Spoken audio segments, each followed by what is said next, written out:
बूढ़ा वालिद है जिसकी औलाद ने उसको घर से बाहर निकाल दिया। क्या वालिदैन अपने बच्चों को इसलिए जन्म देते हैं? मैं इनको कहूँगा कि वो सामान ज़रा बुजुर्गों का दिखा दें कि वो इस वक्त जो है वो। बिस्मिल्लाहिर्रहमानिर्रहीम। लाखों करोड़ों दुरूदो सलाम हजूर अकरम सल्लल्लाहु अलैहि वसल्लम और आपकी आल पर।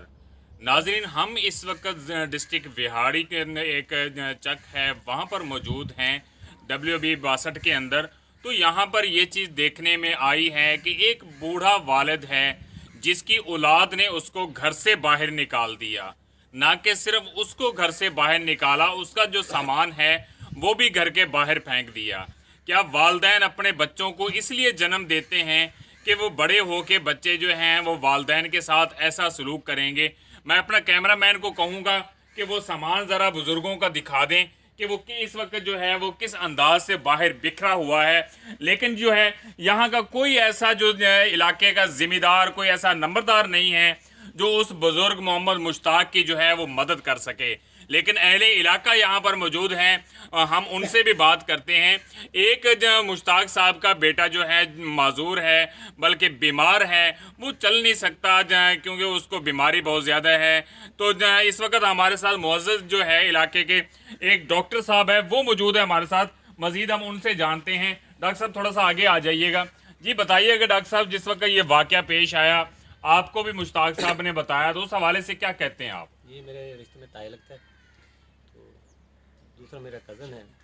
ये ताया जी की तारीख थी, ये बिहाड़ी गए हुए थे, घर पे मौजूद नहीं था। लिहाजा इसकी गैर मौजूदगी में उसने इसका सामान बाहर निकाल दिया, ताला तोड़ा है, इसका कोई कीमती सामान था वो भी उठाया है।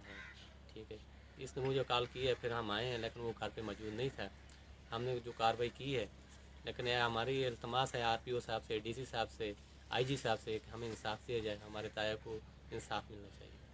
जी बिल्कुल, डॉक्टर साहब हमारे साथ मौजूद थे। तो इस वक्त मुश्ताक साहब जो कि मुतासरा शख्स हैं और वो जो एक आंख से माजूर भी हैं, नज़र नहीं आता, नज़र बहुत कम है, एक आंख से वो देखते हैं। लेकिन क्या बूढ़े वालिदैन के बड़े जो हैं बच्चे बड़े होकर ये सलूक करते हैं? आइए नाज़रीन, हम आपको वो शख्स भी दिखाते हैं, उससे भी बात करते हैं। जी मुश्ताक साहब, ਤੁਸੀਂ ਦੱਸੋ ਕਿ ਜਿਸ ਟਾਈਮ ਤੁਹਾਡੇ ਬੱਚਿਆਂ ਨੇ ਤੁਹਾਨੂੰ ਇਸ ਤਰ੍ਹਾਂ ਬਾਹਰ ਕੱਢਿਆ ਹੈ, ਤੁਸੀਂ ਉਸ ਟਾਈਮ ਕਿਸੇ ਨੂੰ ਜਾ ਕੇ ਦਰਖਾਸਤ ਦਿੱਤੀ ਹੈ ਕਿ ਪੁਲਿਸ ਨੂੰ ਕਾਲ ਕੀਤੀ ਹੈ ਤੁਸੀਂ? 15 ਤੇ ਕਾਲ ਕੀਤੀ ਹੈ, 15 ਨੰਬਰ ਤੇ। ਠੀਕ ਹੈ। 4 ਕਾਲਾਂ ਕੀਤੀ, ਇੱਕ ਵੀ ਨਹੀਂ। SHO ਸਾਹਿਬ ਨੇ ਜਿਹੜਾ ਥਾਣੇ 'ਚ ਬੋਲਿਆ, ਉਸਨੇ ਆਖਿਆ ਜੀ ਗਾੜੀ ਨਹੀਂ, ਤੁਸੀਂ ਥਾਣੇ ਆ। ਅਸੀਂ ਜਾ ਕੇ ਪਰਚਾ ਵੀ ਦਿੱਤਾ। ਠੀਕ ਹੈ। ਸਾਰੀ ਹਾਲੇ ਤੱਕ ਪੁਲਿਸ ਨਹੀਂ ਆਈ। ਹਾਲੇ ਤੱਕ ਤੁਹਾਡੇ ਕੋਲ ਇੱਥੇ ਪੁਲਿਸ ਕੋਈ ਨਹੀਂ ਆਈ? पुलिस ने तामुन किया, पर्चा मुकदमा दर्ज हो गया ਤੁਹਾਡਾ? नाजरीन, मुकदमा तो दर्ज हो गया। क्या मुकदमा दर्ज होने के बाद इसी तरह जो कि माजी के अंदर हमने देखा कि सिर्फ जो है वो फाइलों की हद तक ही रहते हैं, मुकदमे दर्ज होने के बाद वो कागज़ सिर्फ फाइलों की नज़र हो जाते हैं या तो रद्दी की टोकरी के अंदर चले जाते हैं। लेकिन जिस वक्त इस हवाले से हमारी सुबह SHO थाना ठिंगी से हमारी बात होती है तो उसका कहना ये है कि मैंने जो फौरी तौर पर कार्रवाई करते हुए मुकदमा दर्ज करने का अहकामात जारी कर दिए, मुकदमा दर्ज कर दिया। लेकिन इस वक्त सूरत हाल ये है कि इसके वो जो बच्चे हैं वो घर छोड़कर फरार हो चुके हैं, घर में नहीं है। घर में जो हैं उनके वो ताले लगे हुए हैं। ये दरवाज़ा है, अगर मेरा कैमरामैन आपको दिखा सके कि ये दरवाज़ा है जो कि जिस बुज़ुर्ग जो मोहम्मद मुश्ताक साहब हैं इस घर के अंदर, इस बैठक के अंदर रहते हैं। लेकिन क्या है कि बदकिस्मत बात मैं ये कहूँगा कि एक ऐसा वालिद जिसने अपने बच्चों को पाल पोस कर बड़ा किया, अपनी सारी जवानी जो है अपने उन्हीं बच्चों के ऊपर लगा दी, अपनी सारी मेहनत जो है, अपनी सारी कमाई उन्हीं बच्चों को पढ़ाने लिखाने में लगा दी। लेकिन अफसोस कि वही औलाद बड़ी होकर आज क्या कारनामा दिखा रही है कि इस बूढ़े शख्स को, इस बूढ़े वालिद को घर से बाहर निकाल रही है।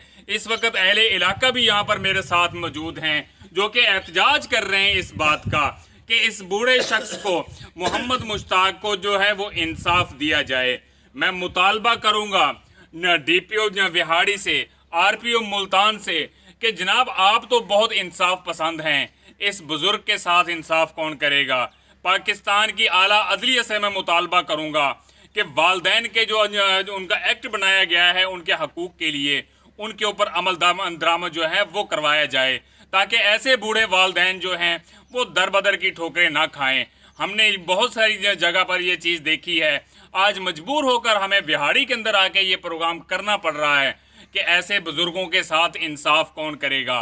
तो लिहाजा DPO बिहाड़ी जनाब, उनसे मैं मुतालबा करूँगा कि आप तो एक सैयद घराने से ताल्लुक़ रखते हैं जनाबे वाला, ये बुज़ुर्ग हैं, वालदैन हैं, ज़ाहिर है कि आप भी किसी के बेटे हैं, आप भी किसी के वालिद हैं, तो लिहाजा इन बुज़ुर्गों को भी इंसाफ दिलवाया जाए, इनका जो हक है वो इनको लेके दिया जाए। जो इनके नाफरमान बेटे हैं उनको कैफरे किरदार तक पहुंचाया जाए, उनको इबरत का निशान बनाया जाए, ताकि आइंदा जो है ऐसी जो औलाद जो है अपने बूढ़े वालदैन के साथ ऐसी हरकत ना करे। नाजरीन, अब तक के लिए इतना ही। अपने मेज़बान चौधरी अब्दुल रहमान को दीजिए इजाज़त। अल्लाह निगहबान।